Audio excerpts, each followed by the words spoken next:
Okay, welcome to The Cave here at the Hi-O Studios, everybody. I am back with Janet, and we've got a guest with us today, Nazarene Khan, the Regional Director of Hearst Networks Africa. Yay. Which, if you didn't know, is a massive deal. Thanks so much for being with us. Thanks for having me. Yeah, so we want to chat to you about all sorts of stuff, leadership, corporate, podcasts, how that fits into everything, and how we can use podcasts to really leverage our stories in our careers and corporate world and things like that. Yeah. So Jan, you want to kick it off? Nazarene, I think a lot of people are keen to start a podcast but don't always know where to start. Can you tell us a little bit about your journey? Great, happy to. So my journey with podcasting really stemmed from a passion, and that's really about leadership and how we show up as authentic leaders and as kind leaders, because I think that's really needed in the space. But the sort of toe dipping into the world of podcasting was not easy. It still isn't, actually. Sure. To be really honest. It's I've done 2 sort of recorded podcasts, but probably 50 in the background of rehearsing and trying and deleting and all the rest of it. But at some point, you've just got to say, okay, I've got to hit record. And then the most important one is hit publish. Thank you for sharing that, because I think a lot of people just think it just, you've either got it or you don't, and it doesn't require this effort and the trial and error. And, most people won't share that part of the journey. And it's how you get to where you eventually launch it and publish that first episode. Absolutely. I think, podcasting, like anything else, is hard work. Yeah. Everyone gets to see the glamorous side of it, and everyone gets to see when someone's been successful or they've gone viral. And so it's that's sort of the thing that we all hope to achieve. And we think that people get that from day one. But instantly. It's like anything else. It's like producing of a radio show or television. There's a lot of hard work. There's a lot of research. There's a lot of prep. There's a lot of, oh no, do it differently, scrap that whole idea and start again. And then eventually you end up with a polished product that you can put out there. But I think the first step is being brave enough to try. Absolutely. Yeah, you can't achieve anything unless you start. Hey? Absolutely. And then you can just get better. That's exactly it. I think it's very easy to think about podcasts and think, oh, one day I'll do this and it will sound like...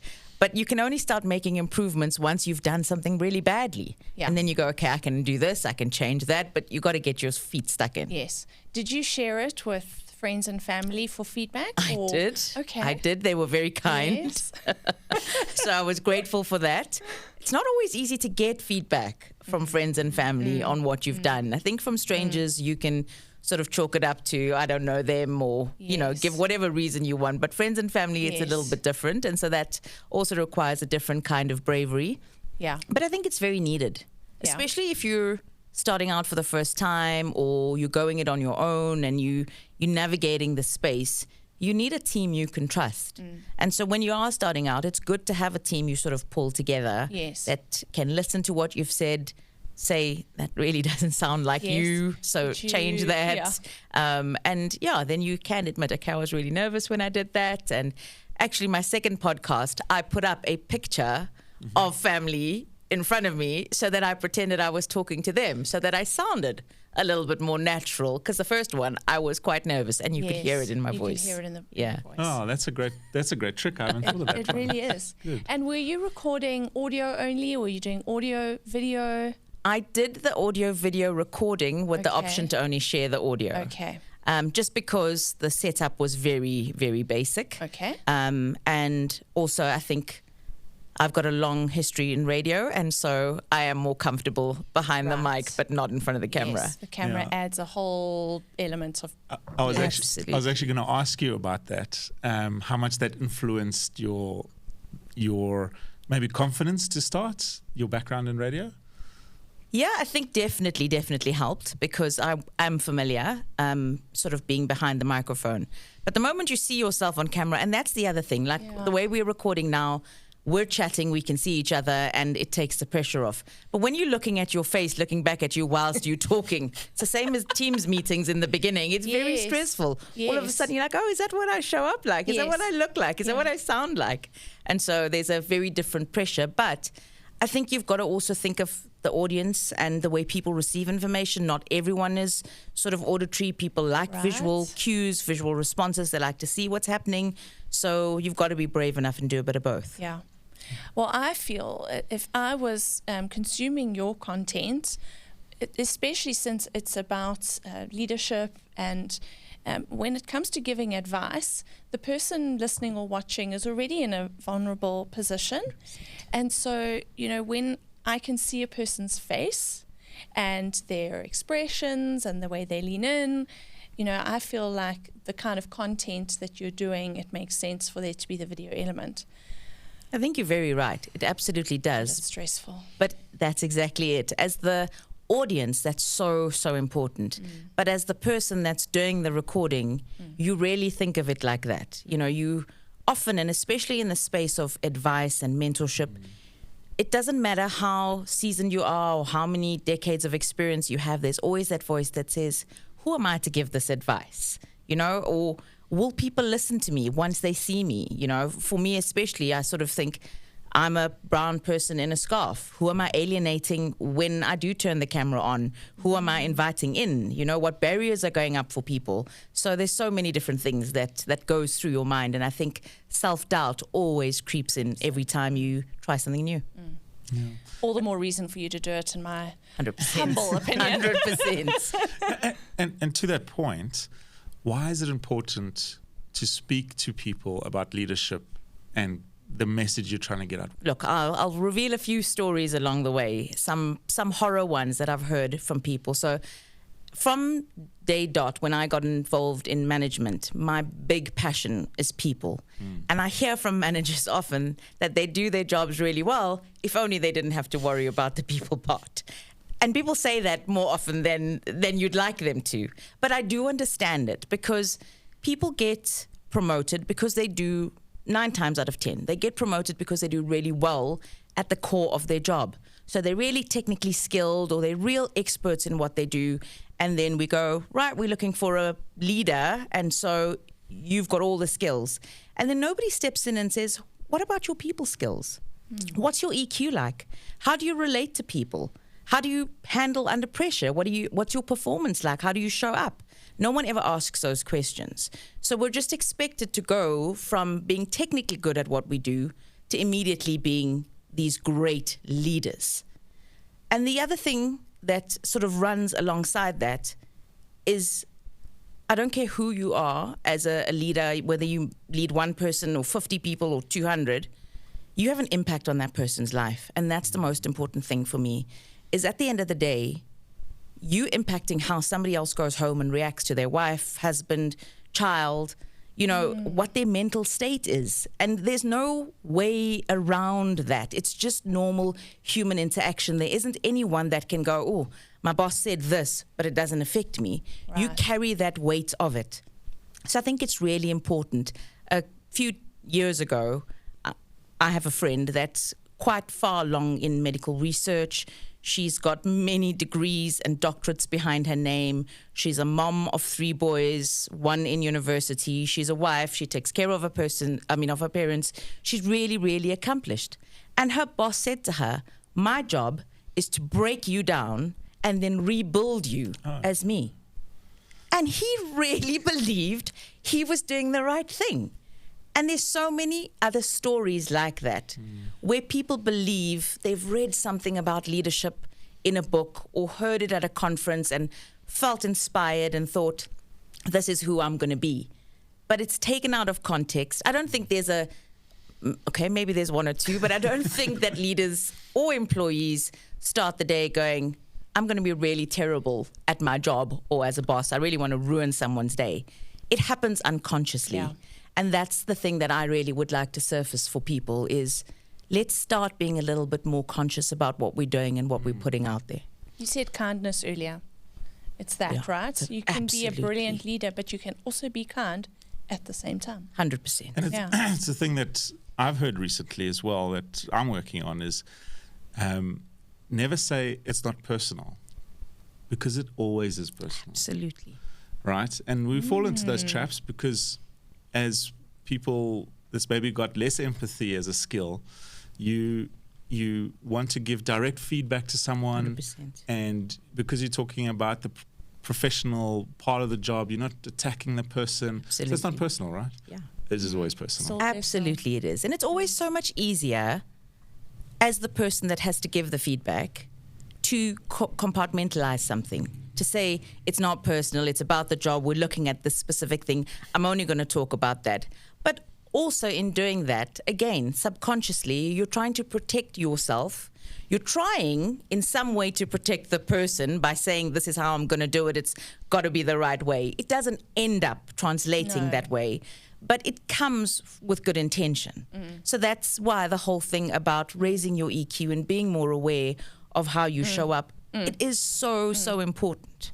Well, my gran always used to say that the road to hell is paved with good intentions. I live by that line. I love it. I absolutely love it. And it is so true.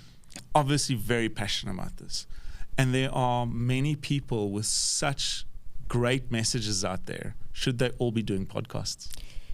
That's the tricky one. I don't know that I know what the answer to that is. I think there are a lot of people out there that have valid, important things that need to be said. You've got to choose the platform and the medium that works for you.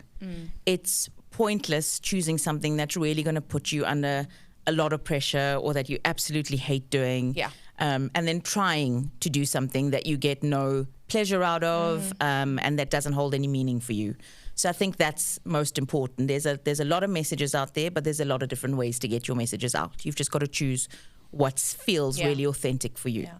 I think that the listener and the viewer can feel that tension 100%. or that discomfort.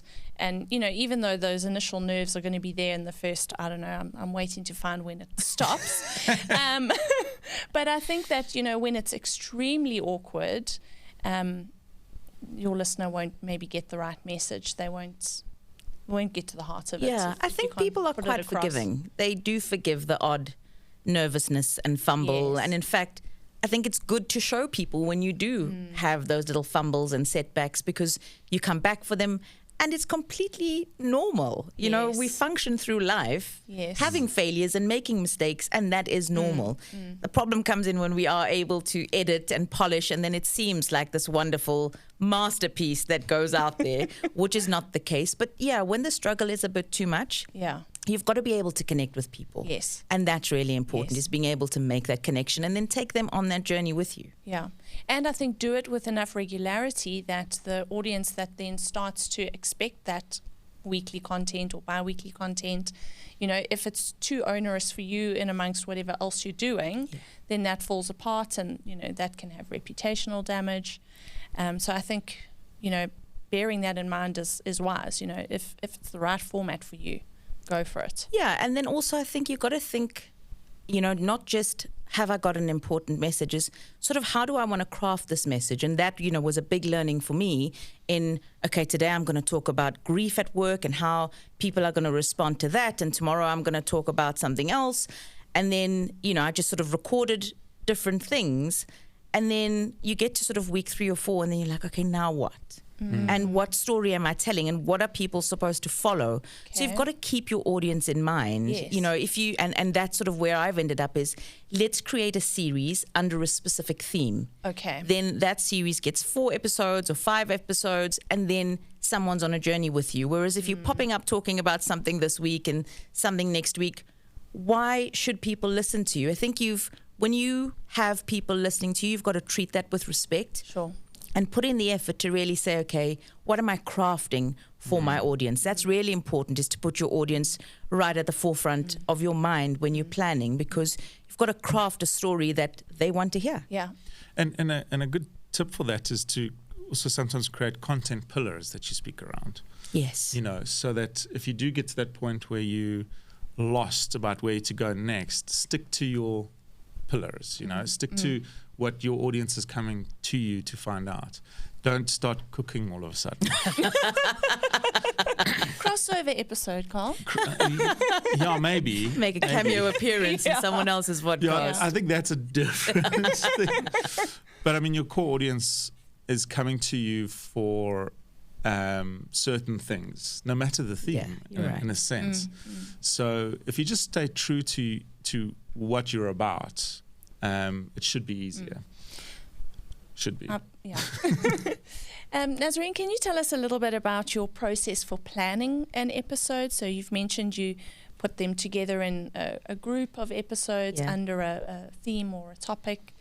Do you write things down? Do you prepare a script? Do you prefer to be kind of more loose and see what comes to you and more spontaneous? So how does it look? In my planning process, ChatGPT is a big feature. Okay. So I will admit that right up front. I love to go in and say, these are the things I'm thinking. Here's all my thoughts. Yes. Group them into different podcast series for me. Which way should I sort of tell the story? What's a good beginning and end? And then it does cut out a huge amount of time. Right. But I'm also quite old school and visual. So I love to have my little felt pens with all the different colors, showing how the story is going to arc and which way it's going to go. And very importantly, how you're going to end, I think, is really important. Okay, amazing. So does doing a podcast on leadership make you a better leader? I think learning about leadership and, more importantly, learning about yourself makes you a better leader. That's the whole thing, is going back to understanding yourself. No one can get to I'm perfect, I'm this great, wonderful leader. It's just constantly being open to, I could have made a mistake. I could have misunderstood. How do I come back from this? And I think that's the most important thing for anyone. If you're in a conversation, in a relationship with someone, you just want somebody to be able to admit, I handled that wrong. I didn't have all the information. I was stressed. Whatever the reason is, there's a million reasons. But just to be able to come back from that is important. It's the hardest thing. It is the hardest thing. It absolutely is. But it's also one of the most rewarding things, because that's when you're uncomfortable is where true growth happens. If you're going to keep sweeping the problem under the carpet, you're going to lose good people. Yeah. And there's also a pressure on leaders. You know, we talk about you've got to be a great leader, etc. But there's also pressure on leaders that we have to talk about as well. You know, people assume that just because you are a leader, you're great at taking feedback, and that feedback can be given to you whenever, wherever. And that's not always the case. You know, a leader's still a person. Somebody still, you know, I'd rather have it on email and look back at it and reflect. Somebody else may go, yeah, give it to me as it happens. I want to know. But it's different. The way you respond is different. And we've got to just give ourselves that time. It's kindness all around, you know, to yourself, to your teams, and really being open to learning. Nazarene, I'm getting the sense that there was a leader in your career that was very inspiring to you. There have been right? several. You are completely right. There have been several. I'm not going to name names, but I have had many leaders that have given me the freedom to do what I needed to and wanted to in my job. And those were the best experiences. It allowed me to grow, allowed me to make mistakes and come back from those mistakes. And there's been many. There's been many mistakes. I could fill a book with the mistakes. And right now they're funny, but let me tell you something. At the time, you really, really stress about how your boss is going to respond to the mess you've made. And it's so important when somebody responds to you kindly and, you know, sort of either teaches you the right way or gives you the space to find the way that's right for you, which I think is even more important because there are going to be many different mistakes and your boss's way of fixing it may not be your way of fixing it. Amazing. And have you had the opposite, where you've had awful leaders in your career, and what have you learned from them? I've had far fewer, thankfully, but yes, they've been there.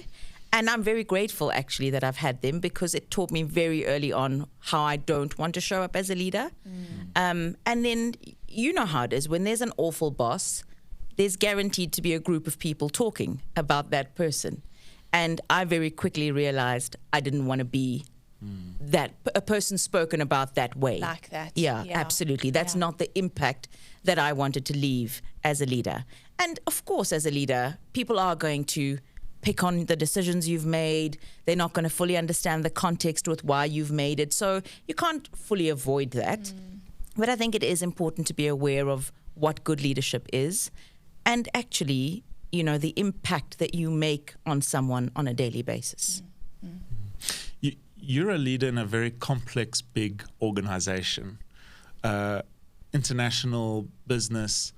What is it like being the South African in that context? Like, just share a little bit. How do you deal with the so many different opinions and cultures and things mixing at such a high level in a big organization? What's that like? Well, I must say it's an amazing experience because we do have a team of leaders with really high EQ. So people are always open to, have I said the wrong thing? Is that the right way of saying things? How am I engaging? And there's a real awareness for different cultures, for different ways of doing things. I remember we were in a meeting with the US team many, many years ago, and we used the term colored, which was, oh my God, what are you saying? That's so racist. And then we had to quickly backtrack and go, no. That is a complete, proper classified race group in South Africa. It's so not what you think. And it's not offensive. Absolutely. To that level, yeah. Yeah, but it's so important to be able to have the conversation around that because something like that's really sensitive. You're talking to someone's identity, and in one culture, it's completely a no-no, and in another culture, it's absolutely everyday language. And there's also, we've got offices in Poland, in Germany, in Italy, the UK, and us. Okay. And they're not all English language countries. So it's really important to be able to hold space for someone. And that's a conversation we've had both at a management level and as part of ERG groups to think about what it's like for someone who's a non-English language speaker to listen to you speak English, then translate that to make it make sense, then think about their response, then translate that into the language the group's speaking. That takes time and it takes effort. And it was a big lesson for all of us to sort of stop and think, how can I simplify this? How can I make it easy for someone to engage? And, I think from a South African UK perspective, there's a lot of influences because of our past. So there's a lot of catchphrases. There's a lot of things that we sort of understand where other cultures wouldn't immediately get it, like throwing the baby out with the bathwater. We actually came up with, we have a group that works together to sort of uncover issues within the different offices called the EMEA Forum, and we put together a list of catchphrases across the group just so that people have a reference point that you can go to. We've changed the style of how we handle our meetings, especially when we got into the COVID space of learning to work from home and then adopting technology like Teams and sort of figuring your way around all of that. We spent a lot of time to figure out the culture around it to make sure that everyone felt included and was able to sort of show up as their best selves and contribute in meetings. Amazing. Oh, and a lot of corporates didn't do that. Absolutely. There needs to be a whole season on that on the podcast. Please. I would love to hear all of that. Where do you think brands then fit into this? Now, we're all talking about podcast and your leadership style and why that's important to go out there, but how can brands use the same kind of storytelling? The brands that have been most successful are the brands that tell their story really well. Whether that's through an advert or through the way you engage with that brand when you're in the store or walking into their offices. Brand storytelling is really, really important. Podcasting or vodcasting is just another way to get that message out. So I think it's really important to, again, go back to that very basics of what is it that I want to say? Is my audience going to find value in this? And if they are, then you've got a very natural entry into it. And it's not always easy for some brands. So then go back and say, what can I do for my audience? Look at your audience holistically and then say, where's the little niche that's unanswered here for this audience? And how can I then bring the solution, the engagement, or whatever it is to that audience? And that's another thing I think we need to realize is that podcasting is a massive sort of industry and vodcasting, But within that, there are millions of niches. And that's important, is to find your space. Even with a smaller audience, it's a truer audience and a more loyal audience. And that's what you really need to tap into, is who are your people in that space, and then hold them close to you. Yeah. You know, shooting for the big numbers is something we've all in marketing been kind of like trained to do. You know, the bigger the number, the better it is. I can go and show my upline this, they're going to be stoked.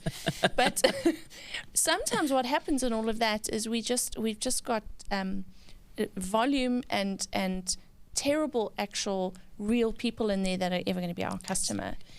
So, you know, the niche audience in podcasting, I think, is exciting.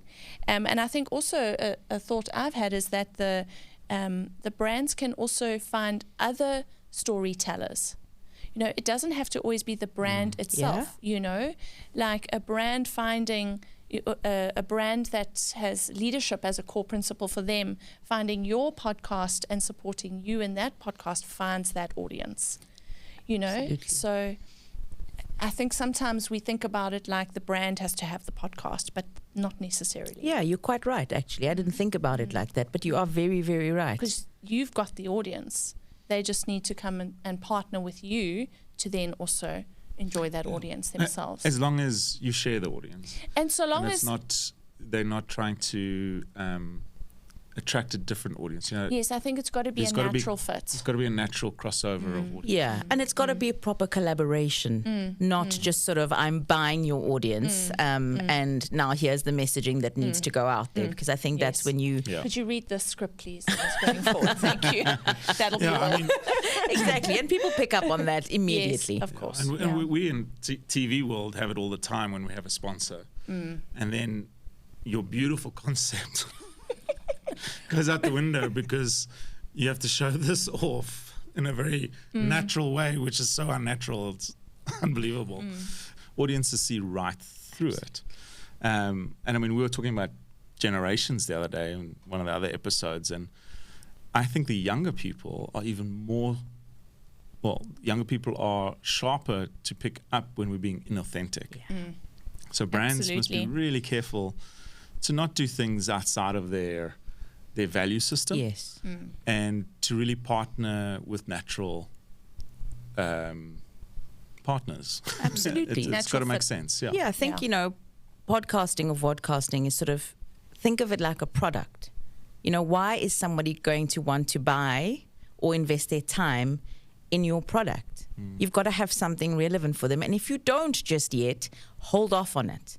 Wait till you do, or try and find, like you say, a partnership, a collaboration with someone where you can get that messaging out, because there's so many people doing it and there's so many different media vying for our attention that for somebody to give you their attention you have to make it really meaningful. Yeah, you got to treasure that. Absolutely. Yeah. And so if you don't have something to offer right now, that's quite okay. Feeling inspired. I really am, legitimately. You should start a podcast. I should. Maybe I should. So Naz, where to from here? Are you going to keep on podcasting? Well, that's very interesting. Yes, I am. Like I said, I've now worked out that the series route is the way to go. I'm looking at collaborators to chat to. So the way I've broken up the series at the moment is under different themes of leadership. So the first series is very much about connecting with the awareness of yourself as a leader. And the second sort of season is very much about the emotions that we carry to work but are too afraid to show. So they're very, very different themes. And so I'm tackling, you know, about a different topic in each one. And then as I get to the end, I really want to sit and talk to experts about lending their support and how we tackle those types of things in the work environment. Lovely. And you will not run out of content because you have a lifetime of experience. So where can the audience find your podcast in the future? So in the future is the key word, because if they go now, there's two very... shall we say, raspy and grainy podcasts that are on there, but they are on Spotify and they're under the brand MindFox. Ooh, exciting. The MindFox. I like it. Great. Thank you so much for joining us today. We really appreciate your time and your willingness to share. Thank you so much for having me. It's been really, really great chatting. Feels like we've been doing this for 5 minutes. Yeah. And don't miss out on MindFox and Spotify in the future. And we will see you next time here at The Cave, the Hi-Ho Studios.